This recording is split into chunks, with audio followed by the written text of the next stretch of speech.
ഇന്ന് ചൂണ്ടയിടാൻ പോയപ്പോൾ നല്ല മഴ പെയ്തിരുന്നു. ഏറ് ചൂണ്ടയിൽ കോർക്കാൻ കുറച്ച് പരൽമീനിനെ വല വെച്ച് കോരി പിടിച്ചു. വലയിൽ കിട്ടിയതാണ് ഈ കൈതക്കോര. ആദ്യം തന്നെ ചൂണ്ട വളച്ചൊരു മീൻ രക്ഷപ്പെട്ടിരുന്നു. കുറെ നേരങ്ങൾക്ക് ശേഷം ചൂണ്ടയിലൊരു ആമയെ കിട്ടി. ചൂണ്ട കോരിയെടുത്ത ശേഷം അതിനെ തിരികെ വിട്ടു.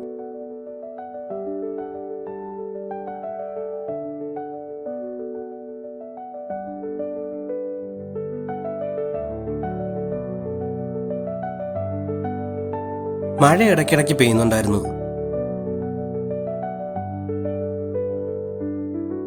പിന്നെയും ചൂണ്ടയിലൊരു വലിയ ആമയെ കിട്ടി. അതിനെയും തിരികെ വിട്ടു. ശരിക്കും പറഞ്ഞ ഇന്നത്തെ ദിവസം ആമ കൊണ്ടുപോയി. ഇന്നത്തെ വീഡിയോ ഇഷ്ടപ്പെട്ടാൽ ലൈക്ക് ചെയ്യാൻ മറക്കല്ലേ.